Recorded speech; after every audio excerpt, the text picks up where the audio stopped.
Assalamualaikum warahmatullahi wabarakatuh. Sebelumnya, Waalaikumsalam warahmatullahi.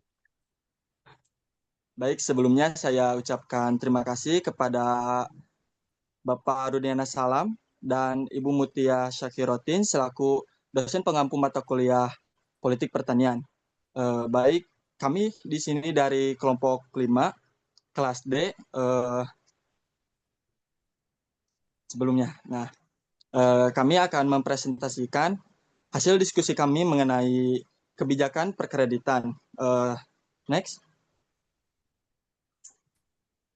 Nah, sebelumnya izinkan saya untuk memperkenalkan dari anggota kelompok kami. Yang pertama ada Adik Herdian dengan NPM terakhir 105, kemudian ada saya sendiri, Muhammad Alif Ibnu Darajat dengan NPM terakhir 112, dan ada Rani Fitriani dengan NPM terakhir 115, dan ada Muhammad Zakir Jundan dengan NPM terakhir 122, kemudian ada Najwa Putri Rahayu dengan NPM terakhir 128, dan ada Rizky Faturrahman dengan NPM terakhir 143. Baik, tanpa agar mempersingkat waktu, kita langsung saja kepada sesi pemateriannya. Next.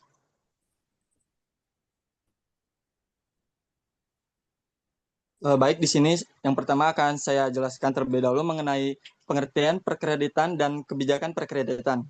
Di sini ada penjelasan mengenai perkreditan. Nah, istilah kredit berasal dari bahasa Yunani, yaitu sredere yang berarti kepercayaan. Nah, oleh karena itu dasar dari kredit adalah kepercayaan.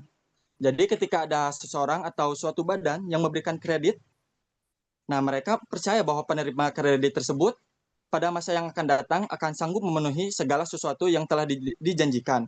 Nah, menurut Undang-Undang Republik Indonesia Nomor 10 Tahun 1998 tentang perubahan atas Undang-Undang Nomor 7 Tahun 1992 tentang perbankan kredit, arti dari perkreditan yaitu penyediaan uang atau tagihan yang dapat dipersamakan dengan itu berdasarkan persetujuan atau kesepakatan pinjam meminjam antara bank dengan pihak lain yang mewajibkan pihak peminjam untuk melunasi utangnya setelah jangka waktu tertentu dengan pemberian bunga.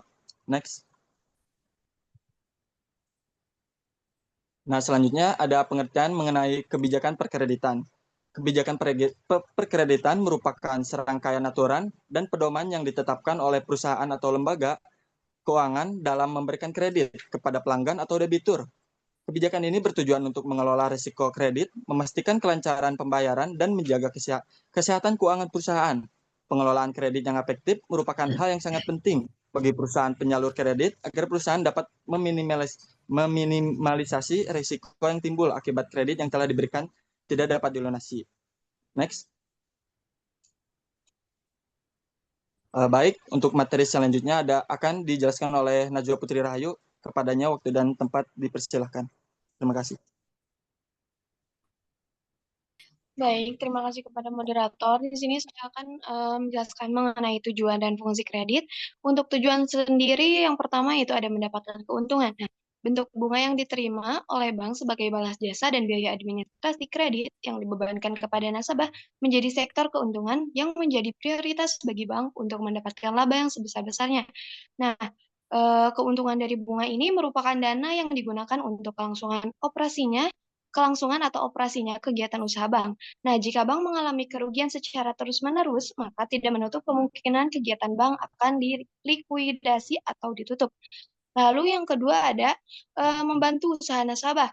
Nah, kredit yang diberikan oleh kreditur kepada debitur, baik dalam bentuk dana investasi maupun modal kerja, sesungguhnya dapat membantu usaha nasabah sehingga debitur dapat mengembangkan usahanya serta memperluas usahanya. Di samping itu, bank dapat mendorong juga usaha masyarakat dengan memberikan fasilitas kredit. Kredit yang dikucurkan dapat berupa kredit untuk dana investasi maupun untuk modal kerja. Nah, yang ketiga, yang terakhir yaitu ada untuk membantu pemerintah. Dengan adanya kredit dan dari kreditur, dapat membantu pemerintah dalam melaksanakan program pembangunan karena dengan adanya kredit dari bank, perkembangan baik usaha mikro kecil dan menengah maupun sektor usaha kredit menengah dapat mengembangkan serta memperluas usahanya sehingga dari langkah ini akan tercipta perputaran arus barang dan jasa yang dapat memenuhi kebutuhan hidup masyarakat. Lalu yang ada fungsi kredit. Nah, untuk yang pertama yaitu eh, untuk meningkatkan daya guna uang atau utility, nah penyaluran kredit merupakan pengalihan status uang tidak bergerak atau pasif menjadi uang bergerak atau aktif. Artinya, uang di bank tidak menghasilkan sesuatu barang atau jasa yang bermanfaat. Di sini uang bersifat pasif. Nah, ketika uang disalurkan melalui kredit, maka uang tersebut menjadi bersifat aktif. Uang dari kredit dapat digunakan untuk menghasilkan barang dan jasa. Penggunaan barang dan jasa dilakukan melalui transaksi jual beli yang melibatkan uang. Pada transaksi, uang dapat bergerak dan berpindah secara aktif dari satu tangan ke tangan lain. Uang akan migrasi dari satu rekening ke rekening lain dan uang akan bergerak dari satu tempat ke tempat lain. Lalu, yang kedua itu untuk meningkatkan peredaran dan lalu lintas uang. Eh, uang dari penyaluran atau pemberian kredit akan beredar dari satu tempat ke tempat lain. Nah, uang akan berpindah dari satu wilayah ke wilayah lain. Uang dari kredit dapat meningkatkan peredaran uang pada daerah yang kekurangan uang. Ketika suatu daerah mendapatkan fasilitas kredit, maka daerah tersebut akan memperoleh tambahan uang. Nah, uang tersebut juga dapat beredar ke wilayah lain. Lalu yang ketiga yaitu untuk meningkatkan daya guna barang. Nah, kredit yang diberikan oleh bank dapat digunakan untuk mengolah barang menjadi memiliki daya guna yang lebih tinggi, sehingga barang memiliki nilai jual yang lebih bermanfaat. Para penerima kredit usaha kecil dapat memanfaatkan uangnya untuk usaha peningkatan nilai tambah barang, seperti memanfaatkan limbah organik menjadi pupuk. Lalu, yang keempat yaitu sebagai alat stabilitas ekonomi. Nah, hmm, kredit dapat berfungsi sebagai alat stabilitas ekonomi karena dengan adanya sistem kredit, maka tidak menutup kemungkinan masyarakat yang ingin memulai usaha atau membeli sesuatu dapat mewujudkannya. Sehingga perekonomian tetap akan berjalan sebagaimana mestinya. Hal ini mendukung stabilitas ekonomi suatu daerah dengan tetap berjalannya ekonomi seseorang, maka itu menyebabkan ekonomi secara umum tetap stabil. Lalu, untuk meningkatkan semangat usaha,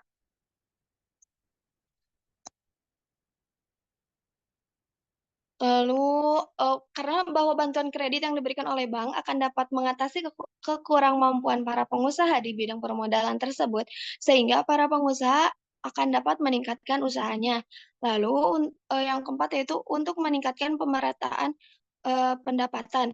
Nah, kredit yang disalurkan ke masyarakat atau sektor produksi atau investasi akan mampu meningkatkan kebutuhan tenaga kerja secara keseluruhan. Penyerapan tenaga kerja ini akan meningkatkan pendapatan nasional secara umum. Yang terakhir yaitu untuk meningkatkan hubungan internasional. Nah, bahwa bank-bank besar di luar negeri yang mempunyai jaringan usaha dapat memberikan bantuan kredit baik secara langsung maupun tidak langsung kepada perusahaan-perusahaan di luar negeri. Terima kasih, saya kembalikan kepada moderator. Baik, terima kasih kepada Najwa Putri Rahayu yang sudah menyampaikan materi. Bisa di next.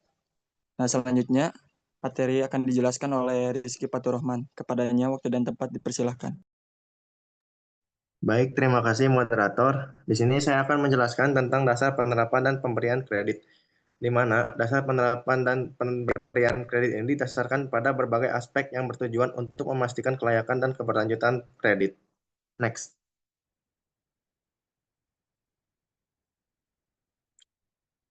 Adanya dasar-dasar penerapan dan pemberian kredit ini juga dilakukan secara hati-hati untuk memastikan bahwa pinjaman dapat dikelola dengan baik oleh peminjam dan tidak menjadi beban bagi lembaga keuangan. Next.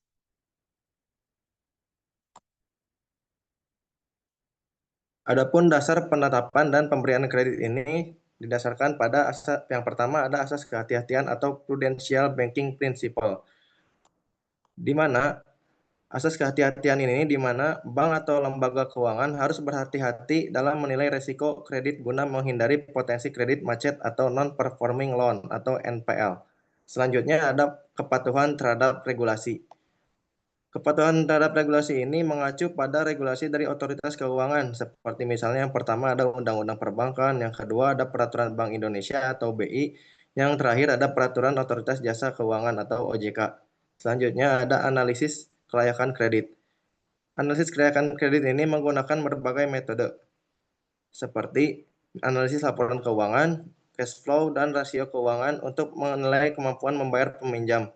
Yang terakhir ada kebijakan internal bank atau lembaga keuangan, di mana setiap lembaga keuangan memiliki kebijakan kredit sendiri, termasuk batas maksimum kredit, suku bunga, dan tenor kredit berdasarkan jenis peminjam dan sektor usaha. Terima kasih. Selanjutnya akan dilanjutkan saya kembalikan kepada moderator. Siap, terima kasih kepada Rizky yang sudah membawakan materinya. Pematerian selanjutnya akan dijelaskan oleh Muhammad Zakir Junda. Kepadanya waktu dan tempat dipersilakan. Terima kasih kepada moderator. Saya akan menjelaskan tentang kebijakan perkreditan. Bank BI sendiri menerapkan berbagai instrumen kebijakan makroprudensial untuk menjaga stabilitas sistem keuangan dan mendorong pertumbuhan ekonomi yang berkelanjutan. Kebijakan insentif likuiditas makroprudensial atau KNM merupakan kebijakan insentif yang diterapkan oleh Bank Indonesia melalui pengurangan giro bank di Indonesia dalam rangka pemenuhan GWM, giro wajib minimum, yang wajib dipenuhi secara rata-rata. Pemberian insentif dilakukan berdasarkan pencapaian penyaluran atau penyaluran kredit atau pembiayaan bank kepada sektor tertentu secara targeted. Kebijakan ini melalui beberapa tahapan reformasi sejak penerapannya pertama kali pada tahun 2022. Pada awal tahun 2025, Bank Indonesia kembali memperkuat KLM untuk terus mendorong pengkreditan atau pembiayaan perbankan dengan fokus kepada sektor-sektor prioritas pertumbuhan dan tercipta lapangan kerja, termasuk UMKM dan ekonomi hijau. Next. Dengan terbitnya peraturan anggota Dewan Gubernur PADG nomor 22 tahun 2022, KLM masih diberikan dalam bentuk pengurangan giro bank. Di Bank Indonesia dalam rangka pemenuhan giro wajib minimum GWM yang wajib dipenuhi secara rata-rata, paling tinggi sebesar 4%. Berlaku pada per 1 Januari 2025, sektor ekonomi yang mendukung penciptaan lapangan kerja dan kesejahteraan masyarakat yang dicakup dalam pemberian KLM yaitu sektor pertanian, perdagangan, dan industri pengolahan. Kedua, sektor transportasi, pergudangan, pariwisata, dan ekonomi kreatif, serta sektor konstruksi, real estate, dan perumahan rakyat. Selain itu, Bank Indonesia juga menerapkan rasio pembiayaan inklusif makroprudensial atau RPIM. RPIM adalah inovasi kebijakan untuk mendorong pertumbuhan kredit, khususnya kepada usaha mikro, kecil, dan menengah UMKM, korporasi UMKM, dan individu berpenghasilan rendah, sehingga mempercepat pemulihan ekonomi dan memperkuat inklusi keuangan. RPIM mengukur proporsi portofolio pembiayaan bank yang dialokasikan untuk pembiayaan inklusif. Bank dapat memenuhi rasio RPIM melalui beberapa metode, antara lain pembiayaan langsung dan rantai pasokan. Yang kedua ada pembiayaan melalui lembaga jasa keuangan, badan layanan umum atau BLU, dan atau entitas bisnis. Yang ketiga pembelian surat berharga pembiayaan inklusif atau SBPI. Yang keempat ada pembiayaan inklusif lainnya yang ditentukan oleh BI. Selain itu, Bank Indonesia juga menerapkan salah satunya rasio intermediasi makroprudensial RIM dan penyangga likuiditas makroprudensial atau PLM. BI memperkenalkan RIM dan PLM sebagai bagian dari kebijakan makroprudensial untuk menjaga dan mengurangi risiko sistemik serta gangguan terhadap fungsi intermediasi perbankan. RIM menggantikan giro wajib minimum loan atau funding ratio, sementara PLM menggantikan GWM sekunder. Kebijakan ini memberikan fleksibilitas tinggi bagi perbankan dalam menyalurkan kredit dengan tetap mempertimbangkan siklus perekonomian dan kondisi pasar. Melalui penerapan instrumen-instrumen tersebut, BI berupaya menjaga stabilitas sistem keuangan, mendorong intermediasi yang seimbang, berkualitas, dan berkelanjutan, serta meningkatkan inklusi ekonomi dan keuangan di Indonesia. Terima kasih, saya kembalikan kepada moderator. Baik, terima kasih kepada Muhammad Zakir Junda. Bisa di next. Nah, selanjutnya untuk pematerian akan dijelaskan oleh Ade Herdian. Kepadanya waktu dan tempat dipersilakan. Terima kasih kepada moderator atas kesempatannya. Di sini saya akan menyampaikan materi mengenai kelebihan dan kekurangan sistem pembiayaan kredit. Program pemerintah dalam membantu pembiayaan di sektor pertanian secara umum diwujudkan dalam dua bentuk. Pertama, bantuan langsung atau grant, dan yang kedua bersifat bergulir. Pada jenis ini tidak ada kewajiban secara tegas untuk mengembalikan baik pokok maupun bunga. Yang kedua itu kredit komersial dengan bantuan subsidi bunga oleh pemerintah.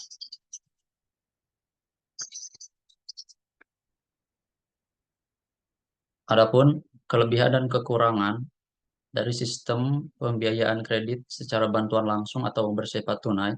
Kelebihan yang pertama, pada jenis ini petani benar-benar dibantu modal secara penuh tanpa ada beban risiko untuk mengembalikan hutang sehingga mereka lebih tenang dalam berusaha tani.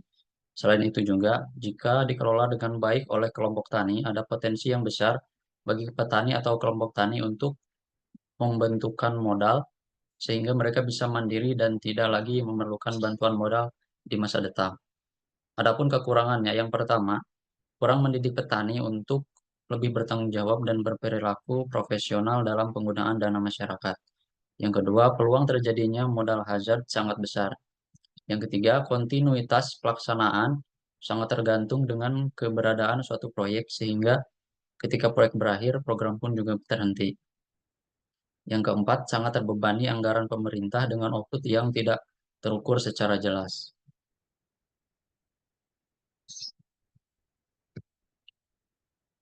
Nah, selanjutnya yaitu kelebihan dan kekurangan sistem pembiayaan kredit secara komersial. Adapun kelebihannya, satu, bunga relatif rendah dan terjangkau. Yang kedua, bentuk pinjaman yang sebagian diwujudkan dalam bentuk natura cukup membantu petani sehingga tidak merepotkan petani untuk membeli saprodi di toko pertanian.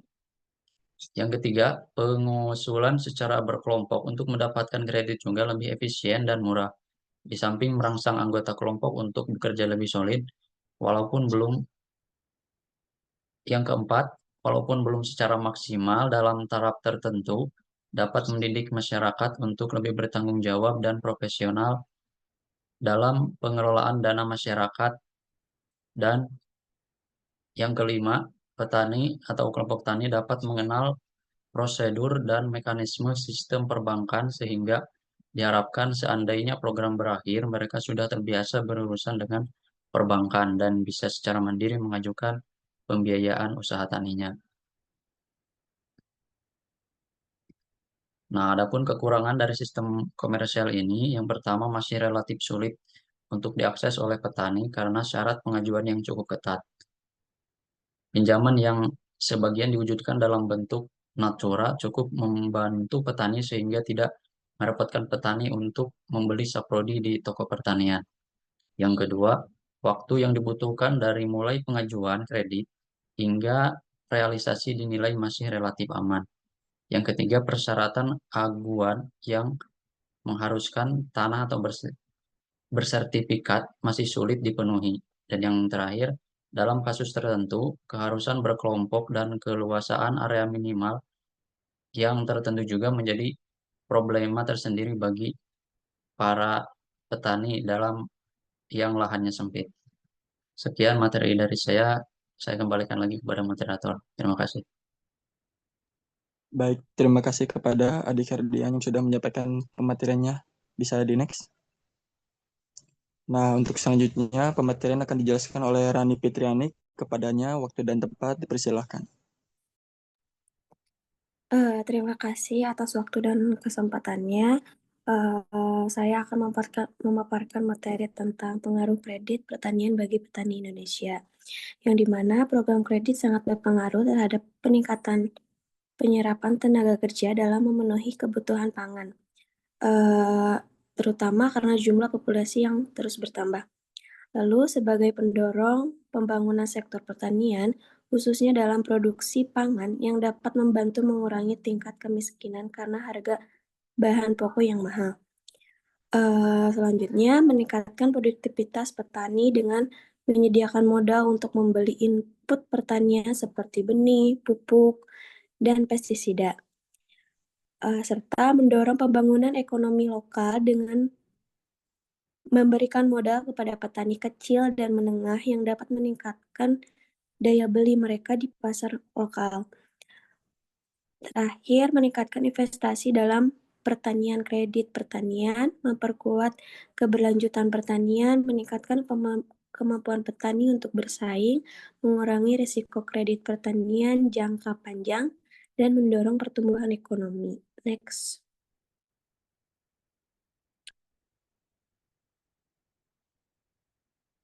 Selanjutnya, Kredit pertanian juga dapat meningkatkan kualitas dan kuantitas hasil panen karena adanya akses teknologi pertanian yang lebih modern dan berkualitas. Memperkuat daya tahan pertanian dalam menghadapi risiko yang tinggi, yang tidak terduga seperti bencana alam, penyakit tanaman, atau fluktuasi harga di pasar, serta meningkatkan pendapatan petani karena hasil panen yang lebih baik dapat dijual dengan harga yang lebih baik di pasar pula.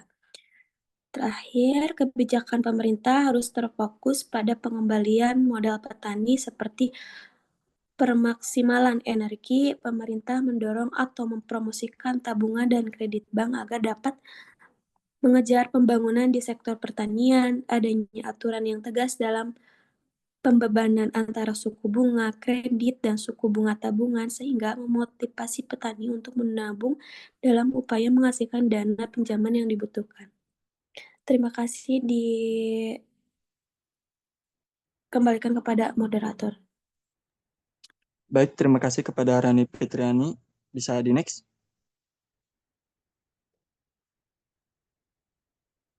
Yang terakhir di sini ada kesimpulan. Kredit memungkinkan peningkatan daya guna uang, memperlancar peredaran dan lalu lintas uang.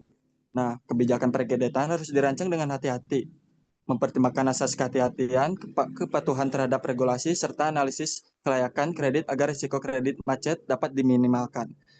Demikian yang bisa kelompok 5 sampaikan. Mohon maaf apabila ada kesalahan. Sekian, wabillahi taufiq wal hidayah. Wassalamualaikum warahmatullahi wabarakatuh. Waalaikumsalam warahmatullahi wabarakatuh.